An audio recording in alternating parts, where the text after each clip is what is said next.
Let's get your client ready for their next cold. So coughing, sneezing, blowing your nose hard, it's all forced respiration, which means we need to look at three things. One is how they're breathing, how their respiratory system is working. Number two is their posture when they cough or sneeze. We need to particularly pay attention to their rib cage and their pelvis positioning, and it might not be exactly what you're thinking. And then number three is what exercises can we do to help prepare them strength-wise to get ready for a week of coughing. I mean, that is intense. So if we really think about it, coughing is an independent risk factor for pelvic organ prolapse. So coughing has a lot of force. So it's just something for us to keep in mind that I really think people should prepare for colds because we're probably going to catch them, so we might as well be strong enough to handle them. So let's go ahead and dive in and take a look at breathing first as our first step. So I want you to join me in a little experiment. I want you to give me a nice big inhale, and I want you to inhale up into your neck and shoulders.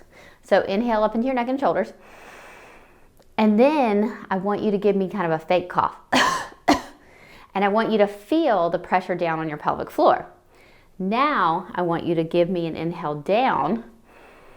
Really feel like that inhale kind of blossoms out your pelvic floor a little bit, getting a little nice relaxation, expansion. So just at least inhale down for me. So your neck and shoulders do not move with your inhale. So inhale down and then cough. And feel the difference between the pressure down on your pelvic floor and the reflex contraction of your pelvic floor that happens. So go ahead and do that for me again. So inhale, shallow inhale, cough, and then deep inhale and cough. And see if you can feel the difference with what happens with pressure down and the natural response of the pelvic floor. So when we have that forced expiration of that cough, we're going to get that levator ani reflex going. So we should get a natural pelvic floor contraction happening, but we can't really set the pelvic floor up for success if we have a shallow inhale. So it's really important to get that inhale to go down, then to get the exhale to relieve pressure back up versus that shallow inhale. So this is a very coachable thing, super easy. People can modify it, especially if you kind of feel a cough coming. Like a lot of times you might not feel a sneeze coming, but usually with a cough, you have a little bit of that anticipatory time, and you definitely have anticipatory time with blowing your nose. And while we're on the subject of blowing your nose, please, please, please tell your clients not to blow their nose when they're peeing, when they're on the toilet, okay? Because this is a time where we want to relax the pelvic floor. And so we definitely don't want to teach those opposite kind of forced breathing mechanics while we're helping our pelvic floor relax.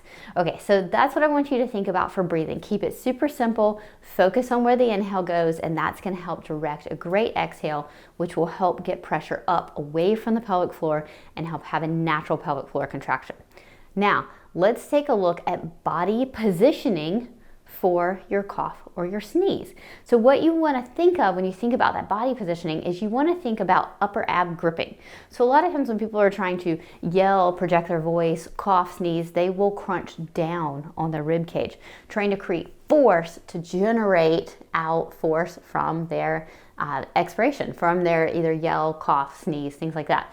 And so what we want to think about is getting more intercostals, so kind of squishing that rib cage front to back, squishing it in from the side to generate that force out of the lungs. But we don't want it to happen from all external obliques. So we don't want it to happen from that rib cage dropping significantly. So one thing that you might be able to cue to help someone who's dealing with either leaking or pelvic floor pressure is to cue a little bit of a rib cage lift when they have that forced cough or they're trying to blow their nose, and then that's going to keep too much pressure from going down to the pelvic floor. We still want to think, make rib cage smaller. We still want to think lots of good internal intercostals to help with that really good forced exhale with the cough. But we want to make sure it's not all external obliques locking down, or all rectus too, locking down on that rib cage. Now the other thing we want to think about is pelvis positioning. So we can use a different pelvis positioning to help with managing force.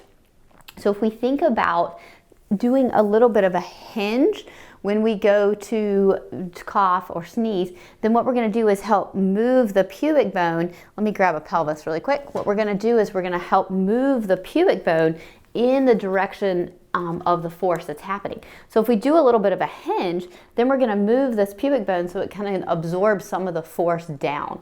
So if we think about gravity, we think about that force down and out. If we tuck our bottom under, we're gonna have more kind of open space. If we stick our bottom out, we're gonna have more of that kind of pubic bone helping to absorb some of that force. So a little bit when you think about going to do a cough or a sneeze, and even when they're lying down, so get them to practice this in side lying, because I know even for me, if I'm at the end of day 5 with a hard cold that's got a cough, even lying down, I start to feel pressure down on my pelvic floor. So even lying down, be sure to kind of lift the rib cage a little bit, stick their bottom out a little bit, and then they're gonna notice a lot of difference with force distribution for that cough.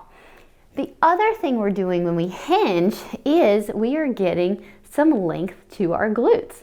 Now that is going to be really great as we kind of open up and lengthen these glutes, because that means we're going to put the pelvic floor on a little bit more of a stretch. So when we have this kind of length happening to the pelvic floor, that's going to help act more as kind of natural support.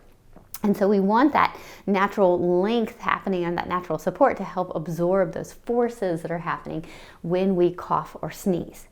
Okay, so just to recap, keep it super simple. Inhales go down. Rib cage doesn't lock down for those forced exhales. Hips go back. You can even add like a little bit of hip shift, especially if they have more kind of prolapsey feelings on one side, or they notice, hey, I have a hard time. Maybe they've been told they have a harder time with contracting one side of their pelvic floor. That's the side, the hip you're going to want to shift back into for that as well, because then that's going to help create extra length to that one side, which will then help absorb more forces on that side. And when we think about length, we think about a great ability to contract. So when we fully lengthen a muscle, we can then contract it well. Okay, so incorporate all of those things. Now the other thing I want you to think about is overloading in this position. So go ahead and grab yourself a balloon if you have one, or a breathing trainer if you have one of those.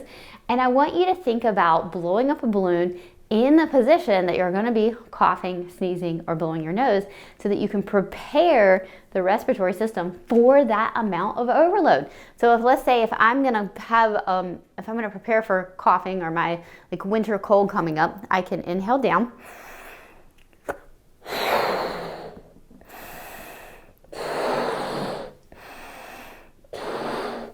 Now, I have my hand here on my lower abs, and the reason why is because I am monitoring pressure down on my pelvic floor. So if I'm doing, hang on one second, let me let the air out. If I am doing a very poor job of managing pressure, I'm gonna get a lot of bulging here in my lower abs. I'm gonna feel my lower abs pooch out when I exhale into the balloon. Now, if I manage pressure well, I'm gonna feel my lower abs stay the same or flatten a little bit more. And this is how you know that you are managing pressure really well down on the pelvic floor and in the core. So give that a try. The balloon's going to overload, which is going to somewhat simulate coughing. Now coughing has a lot more of that like quick force, but the balloon will help with overload. So we're at least getting something closer to a cough for our core and pelvic floor to be able to handle the cough. So you can try that in that kind of simulated position if they feel really good with that. And you might notice that if you have somebody who's been dealing with leaking, this might be all it takes to help get rid of their leaking. So I think it's worth a try and worth working through, especially if you have somebody who is really afraid of getting a cold, because that can happen. People can be just terrified, especially if they have pelvic organ prolapse, of getting sick, or even if they're leaking, because then they're going to be leaking the whole time while they're coughing. All right, so now let's move into the preventative exercise portion to talk about a little bit of overload that we can do to help prepare the core and pelvic floor. So one simple exercise that you can incorporate into their workout routine that can then help them prepare for their next cold is hands and knees breathing, because we're going to be forcing against gravity. We're going to be working on deep inhales, and then we can overload with both the balloon and with gravity abdominal muscle overload. So let me demonstrate. So you can first start your progression with just hands and knees. Spread out those fingers. Give me a nice connection through your thumb, your palm, connecting to the ground, having a nice arch there. And if you want, you can either tuck your toes under or leave them down, does not matter at this point. And then what you're gonna do is go down, like you're arching down, and then you're gonna come up, lifting through your either high hinge point area or your lumbar curve. So what we wanna think about is not dropping that rib cage down as much as lifting, pressing up and through. So hopefully that makes sense. You're not arching up, dropping that rib cage down, creating upper ab gripping. You are more lifting that rib cage up and through as a whole and filling in any of that arch area. So you want to press up, you want to inhale into your back, and then you want to exhale from the front. Okay, so you're inhaling into your back, getting good back expansion, getting that inhale to go down, exhaling from the front, pressing up and through, getting lots of rib cage compression, but not dropping. Okay, and then if you want to advance that, you can add your balloon.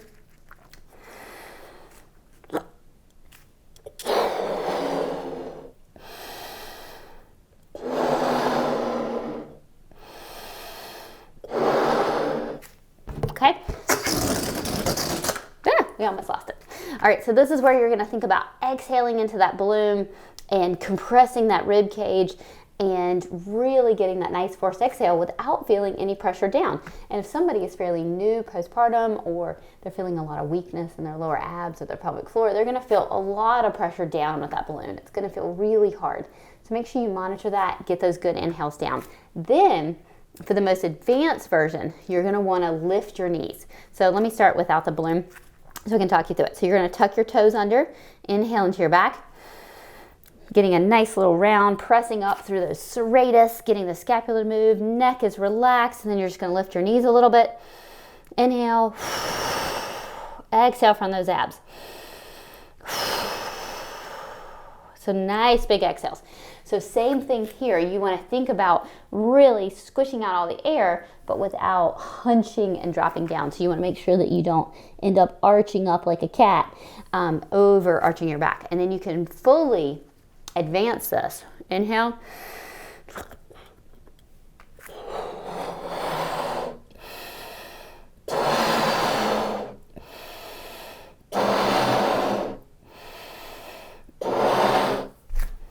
And then you can blow up your balloon, which is a lot of force down for the pelvic floor. Okay, so this is going to be an exercise sequence that if they feel like, all right, they can even just get to the steps where they're blowing up the balloon in hands and knees, really feeling all that air squish out without feeling a lot of back and pelvic floor pressure, then they're going to feel really good when it comes to their next cold, because, okay, I can handle a lot of pressure down on my pelvic floor now. So if you notice, I was able to inhale without having to pinch the balloon off.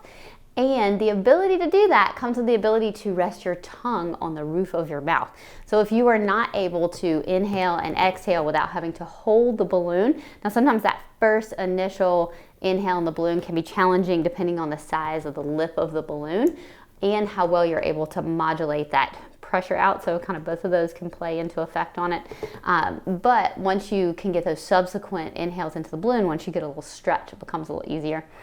And so if you're not able to continue getting those exhales into the balloon and then the inhales without having to pinch it, then you might have a lot of trouble resting your tongue on the roof of your mouth and inhaling through your nose. So I would work on tongue positioning, and I would work on the resting position of your tongue during the day to see if you can't improve that. All right, so hopefully that sequence of thoughts and exercises, I tried to get it out really quick so that we wouldn't be here for a long time making it into a long video series. But I hope that those help you with ideas for helping your client manage pressure and prepare for their next cold.